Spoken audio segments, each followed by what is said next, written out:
1 week ago was the 2020 NFL Draft, and I feel like in just 7 days, I have aged 16 years.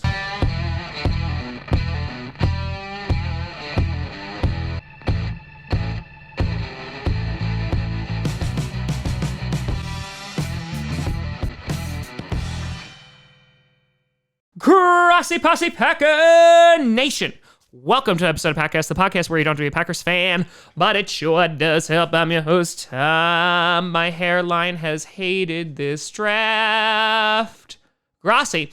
And today, we're going to be taking a look at some of the undrafted free agents that the Green Bay Packers have signed. Before we get to that, I want to do a big shout out and thank you to not a new patron, but one who has upped their membership from the $4 Brett Favre tier to the $8 I'm not a Packers fan, but I appreciate your essence, that's so weird, tier, and that is Derek Chapin. Thank you, buddy. I appreciate that. You were on the live stream last night. Thank you for your support, and thank you to all the patrons over at patreon.com/TomGrossiComedy.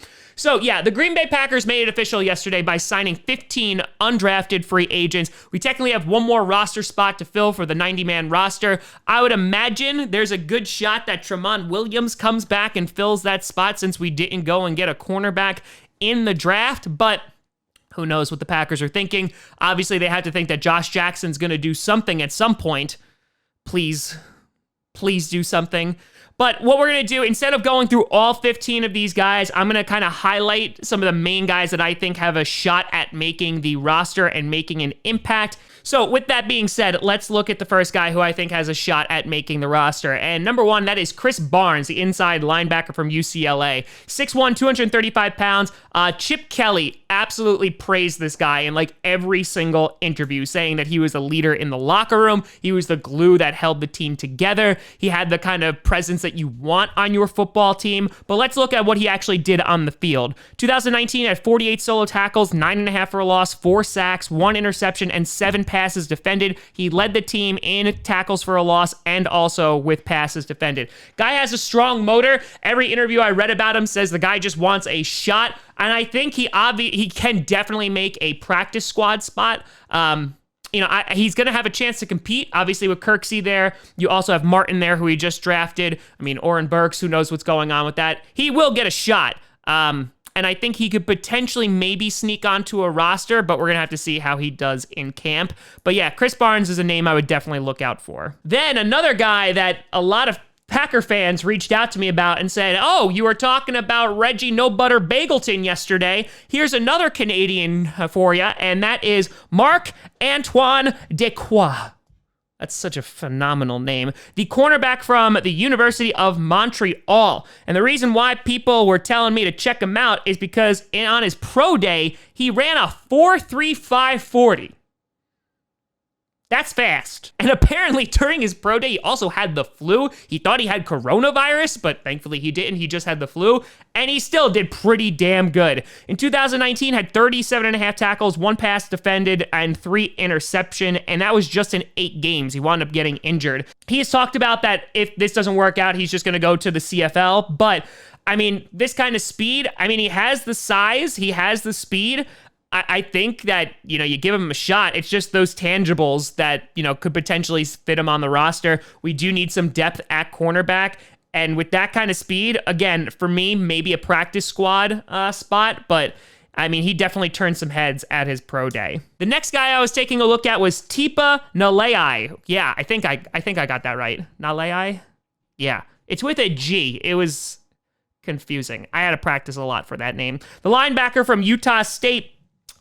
More defensive end than anything. He had good closing speed. He had a great spin move I saw on some of his tape. He has nice hands and able to shift away the tackle, and he has great tackling method, which I love. He does need to get significantly bigger if he wants to make an impact, but He was one of those guys that stood out to me immediately from his tape. He has a quick release. He's able to use his speed, kind of like a Rashawn Gary, but he definitely needs to develop because he could also get bogged down by a better tackle. And on top of that, he does need a bigger frame if he's going to go against some of the tackles in the NFL. We also signed another quarterback, and that is Jalen Morton, the QB from Prairie View A&M.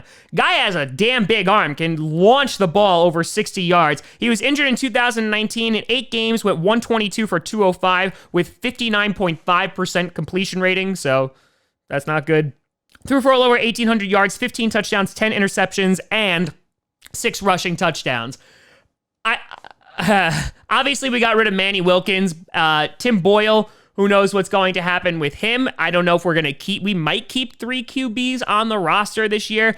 At most, I can see this guy potentially getting a practice spot, a practice squad spot. But yeah, I know a lot of people were like, Tom, what about the quarterback? I mean, he got hurt, but I mean, the accuracy is just not there. He also needs to work on his feet, but maybe the Packers stash him away on the practice squad. Then the other guy I was looking at was Willington Previlon, the defensive tackle from Rutgers. 6'5", 295 pounds, 19 solo tackles, 7.5 for a loss, 1 sack, and 1 pass defended. The reason I was specifically looking at this is because I think we need another defensive tackle. Previlon, his tape looked pretty good, and I think that he might just be able to get a spot just out of necessity because we need some depth there. So just a guy to keep an eye on. Now, the other cornerback who really impressed me out of all of these guys was Stanford Samuels, the cornerback out of Florida State. Ran a 4.65, so pretty good, but 37 solo tackles, 7 passes defended, 2 interceptions. He had 8 interceptions in 3 years.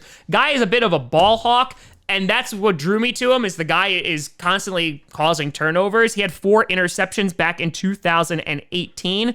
And that impressed the crap out of me. Looking at his tape, yes, there is some more to be desired, but he goes up and, most of the time he does win those 50-50 balls. And so I think it's absolutely possible that this guy can sneak onto at least a practice squad, but could sneak onto the roster because, again, same exact thing what we were mentioning before with cornerback.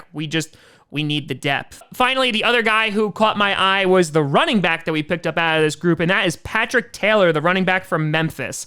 So he finished with the top 5 rushing yards in school history. He's a big boy. He's a big running back. He had 214 attempts for 1,122 yards and 16 touchdowns last year. Over the 3 years of his playing experience, he had a touchdown every 13 carries. He was a guy, he was okay in space, but he's a guy who you're just like, you go, Patrick, you run the ball in there and you go. And the reason I'm mentioning this is because obviously we drafted Dexter Williams last year, but we didn't see a whole lot of Dexter Williams. We saw a little bit in the preseason, and he provided some flash, which was nice. But if it's true that the Green Bay Packers are going to try and be like this run-dominant team, obviously with the drafting of A.J. Dillon, this kind of fits their bill. Maybe this is going to be, another guy that sneaks onto the practice squad and is stored there, and depending on what happens with Jamal Williams and Aaron Jones, might get called up if he's able to play well.